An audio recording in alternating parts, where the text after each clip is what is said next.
Sir, നിലമ്പൂരിൽ തെരഞ്ഞെടുപ്പിന്റെ അങ്ങ് ഉന്നതിയിൽ തന്നെ നിൽക്കുകയാണ്. പല രാഷ്ട്രീയ കളികളും നമ്മൾ കണ്ടുകൊണ്ടിരിക്കുകയാണ്. അപ്പോൾ അവസാനമായിട്ട് നമ്മൾ ഒട്ടും പ്രതീക്ഷിക്കാതെ മതപാർട്ടികളുടെ ചേരിതിരിവുകളാണ്. നമുക്കറിയാം, ഇടത്ത് PDP ആണ് ചേർന്നതുണ്ടെങ്കിൽ വലത് ജമാഅത്തെ ഇസ്ലാമിയുടെ വെൽഫെയർ പാർട്ടിയാണ്. അല്ല, ഇത് ഞാൻ നേരത്തെ പ്രതീക്ഷിച്ചതാണ്, നിലമ്പൂരിൽ ഇങ്ങനെ വരുമെന്നുള്ളത്. അങ്ങനെ വന്നേ തീരൂ. നിലമ്പൂരിൽ ജമാഅത്തെ ഇസ്ലാമിയും PDP ഒക്കെയാണ് ഇപ്പോൾ വലിയ ചർച്ചാ വിഷയം, വെൽഫെയർ പാർട്ടിയൊക്കെ. ജമാഅത്തെ ഇസ്ലാമി എന്ന് പറയുന്നത് 2047 ഇസ്ലാം രാഷ്ട്രമാക്കാൻ നടക്കുന്നവരാണ് ഇന്ത്യയെ. ഇതിനകത്ത് ഇപ്പോൾ പരസ്പരം പഴിയാരികയാണ് രണ്ട് മുന്നണികളും, LDFും UDFും. ഈ രണ്ടു പേരും വളർത്തിയവർ തന്നെയാണ് ഇവരെല്ലാം. ഇവരുടെ എല്ലാ അരുമസന്തതികളാണിതൊക്കെ. ജമാഅത്തെ ഇസ്ലാമി ആയാലും വെൽഫെയർ പാർട്ടി ആയാലും PDP ആയാലും മദനിയുമായിട്ട് ഒന്നിച്ചിരുന്ന വേദി പങ്കിട്ടവരാണ് ഈ പിണറായി വിജയനൊക്കെ. ഇവിടെ പൂന്തറയിൽ നിന്നാണ് അത് തുടങ്ങിയത് തന്നെ, അതിൻ്റെ മീറ്റിംഗ് ഇപ്പോഴും നമ്മൾ ഓർക്കുന്നുണ്ട്. അങ്ങനെയുള്ള ഇവർക്ക് എന്തെങ്കിലും തരത്തിലുള്ള ഉളുപ്പുണ്ടോ ഇപ്പം UDFിനെ കുറ്റം പറയാൻ? വി സതീശൻ പറഞ്ഞിട്ടുണ്ടല്ലോ, ഞാൻ 6 തവണയായിട്ട് മത്സരിച്ച് വിജയിക്കുന്ന ആളാണ്, എനിക്ക് ഇവരുടെ എല്ലാം പിന്തുണ കിട്ടിയിട്ടുണ്ട്. ഇപ്പോൾ ജമാഅത്തെ ഇസ്ലാമി രാഷ്ട്രീയ നിലപാടുള്ള സംഘടനയെന്നാണ് വി സതീശൻ പറഞ്ഞിരിക്കുന്നത്. പറച്ചിലെന്തോ ആകട്ടെ, നമുക്കത് എടുക്കണ്ട. പക്ഷേ അവരുടെ ഭാഗം ചേർന്ന് കഴിഞ്ഞപ്പോൾ അവർ മതതീവ്രവാദികളായി. ഇനി ഇവരുടെ കൂടെ വരുന്നതെങ്കിൽ, എവിടെ CPMൻ്റെ കൂടാണ് വരുന്നതെന്നുണ്ടെങ്കിൽ ഉടനെ അവർ മതേതരവാദികളായി മാറുകയും ചെയ്യും. അല്ല, PDP മദനിയുടെ പാർട്ടി MV ഗോവിന്ദൻ പറയുന്നത് നേരത്തെ അങ്ങനെ ആയിരിക്കാം. പക്ഷേ അദ്ദേഹത്തിന്റെ കാഴ്ചപ്പാടുകളും പാർട്ടിയുടെ നിലപാടുകളും ഒക്കെ ഇപ്പോൾ ഒരുപാട് വ്യത്യാസം വന്നു കഴിഞ്ഞു. അപ്പോൾ പിന്നെ എന്തുകൊണ്ട് ആ പാർട്ടി അംഗീകരിക്കുന്നത് തെറ്റും?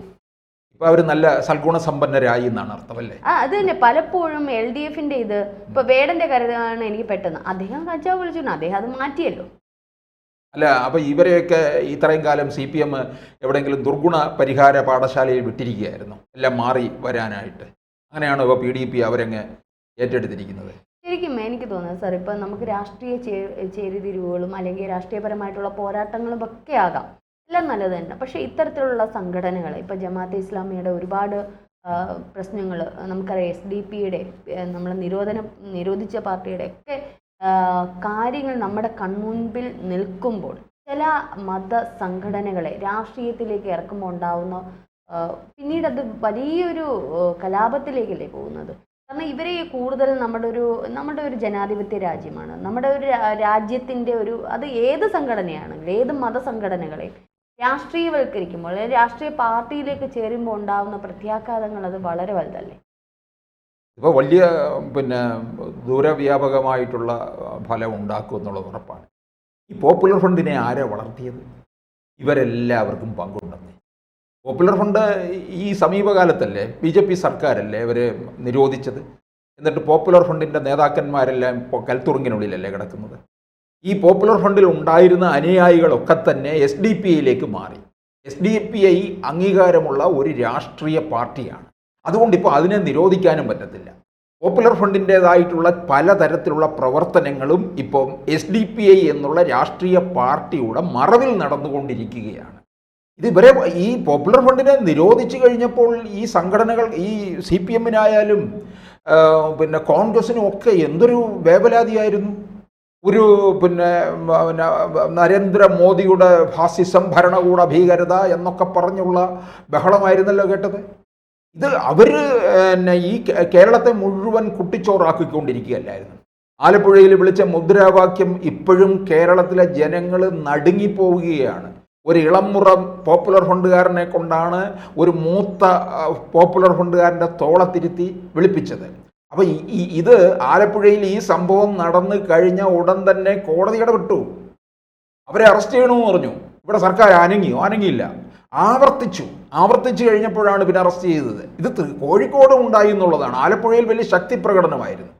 ആലപ്പുഴയിലൊക്കെ ഇവർക്ക് പിന്തുണ കിട്ടിയിട്ടില്ലേ? ആരിഫിന് 2019 വിജയിച്ചുവെങ്കിൽ അവരുടെയൊക്കെ പിന്തുണ കിട്ടിയിട്ടുണ്ടെന്നുള്ളതാണ്. ഇവരെല്ലാവരും ഇപ്പം ഇടയ്ക്ക് LDFൻ്റെ കൺവീനർ രാമകൃഷ്ണൻ ലീഗിനോട് പറയുകയുണ്ടായി, നിങ്ങൾ ജമാഅത്തെ ഇസ്ലാമിയും വെൽഫെയർ പാർട്ടി ഇവരുമായിട്ടുള്ള എല്ലാ ബന്ധവും വിച്ഛേദിച്ചിട്ട് നിങ്ങൾ വരിക ഇങ്ങോട്ടേക്ക്, ഞങ്ങളിതാ ഇവിടെ റെഡ് കാർപ്പറ്റ് വിരിച്ചിട്ടിരിക്കുകയാണെന്നാണ് പറഞ്ഞത്.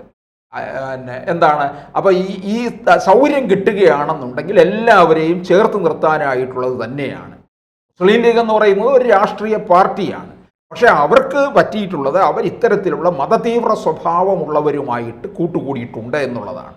എന്തായാലും ഇവിടെ വി ഡി സതീശൻ രണ്ട് കൈ നീട്ടി ഇവരെ എതിരേറ്റിരിക്കുകയാണ്.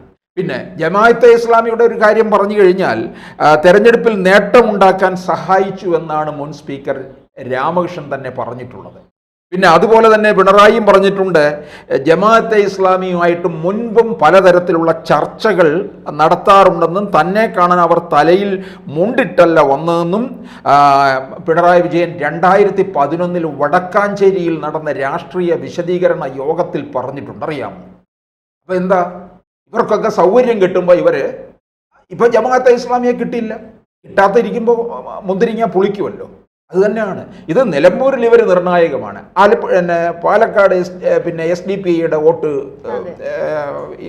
ഇവർക്ക് കിട്ടിയില്ലേ, കോൺഗ്രസിന് കിട്ടിയില്ലേ? ഇത് തന്നെ ഉണ്ടാകും, അത് ഉറപ്പായ കാര്യമാണ്. ഇപ്പം MV ഗോവിന്ദൻ പറയുന്നു, ഇപ്പം പറയുകയാണ് ഈ ജമാഅത്തെ ഇസ്ലാമിയും PDP ഒന്നല്ല. അബ്ദുൽ നാസർ മദനിയല്ലേ, നമുക്കറിയാവുന്നതാണ്. എവിടെ കിടക്കുന്നു? മതതീവ്രവാദത്തിൻ്റെ അങ്ങേയറ്റം തന്നെയാണ് PDP എന്നുള്ളതും. ഇപ്പോൾ ആ PDPയെ എടുത്തു വെച്ചിട്ട് ജമാഅത്തെ ഇസ്ലാമിയെ എടുത്തു വെച്ചിരിക്കുന്നവരോട് പറയുകയാണ് നിങ്ങൾ മതതീവ്രവാദവുമായിട്ട് വരികയാണ് എന്ന്. ഇത് യഥാർത്ഥത്തിൽ പറഞ്ഞ് മനസ്സിലാക്കാൻ കോൺഗ്രസ്സിന് കഴിയണം ജനങ്ങളുടെ ഇടയിൽ. പക്ഷെ കോൺഗ്രസ്സിനും പരിമിതികളുണ്ട്. കാര്യം കോൺഗ്രസും ഇതുപോലെ UDFും തരാതരം പോലെ മാറുകയും മറിയുകയും ചെയ്തിട്ടുള്ളവരാണ് കേരളത്തിലെ രണ്ട് മുന്നണികളും. അതുകൊണ്ട് ഇവർക്ക് ഈ ജമാഅത്തെ ഇസ്ലാമിയെക്കുറിച്ച് ഇവർ രണ്ടുപേരും ഇല്ലെങ്കിൽ ഇതുവരെ തള്ളിക്കളയണം. ജമാഅത്തെ ഇസ്ലാമിയും വയനാട് ഉപതെരഞ്ഞെടുപ്പ് സമയത്ത് പ്രിയങ്ക ഗാന്ധി മത്സരിക്കുന്ന സമയത്ത് പിണറായി വിജയൻ അവിടെ പ്രസംഗിക്കാൻ പോയ സമയത്ത് എന്താണ് പറഞ്ഞത്? ഇവരെ ജമാഅത്തെ ഇസ്ലാമിയെല്ലാം കുറ്റപ്പെടുത്തി പറയുകയുണ്ടായി. എന്തിനു വേണ്ടി? അത് ഈ ഒരു സംഘപരിവാറിൻ്റെ സ്വഭാവം പിണറായി വിജയൻ കാണിച്ചു. അവർ പറയേണ്ട കാര്യമാണ് പിണറായി വിജയൻ വയനാട്ടിൽ പറഞ്ഞത്. അവരെ വളർത്തുന്നത് ലീഗാണ് എന്നുള്ള മട്ടിൽ. ഇതിന് ബന്ധമുണ്ട്. ഇവരുമൊക്കെ ആയിട്ട് കൂടിക്കാഴ്ച നടത്തിയത് 2021 തെരഞ്ഞെടുപ്പ് സമയത്ത് കൂടിക്കാഴ്ച നടത്താനായിട്ട് പോകുന്നത് കുഞ്ഞാലിക്കുട്ടിയുമായിട്ടുള്ള ആ ചിത്രം വരെ പുറത്തു വന്നു. കുഞ്ഞാലിക്കുട്ടി അതൊന്നും നിഷേധിച്ചില്ല. ഇവരാരും ഇതൊന്നും നിഷേധിക്കുന്നില്ല. എന്നിട്ട് അവർ കുഴപ്പമില്ലാത്തവരാണ്, മതേതര സ്വഭാവമുള്ളവരാണ് എന്നൊക്കെ പറയും. ഇപ്പോൾ പോപ്പുലർ ഫണ്ട് ഏതൊക്കെ തരത്തിൽ ഇവിടെ വേറെ രൂപത്തിലൊക്കെ അവതരിച്ചു.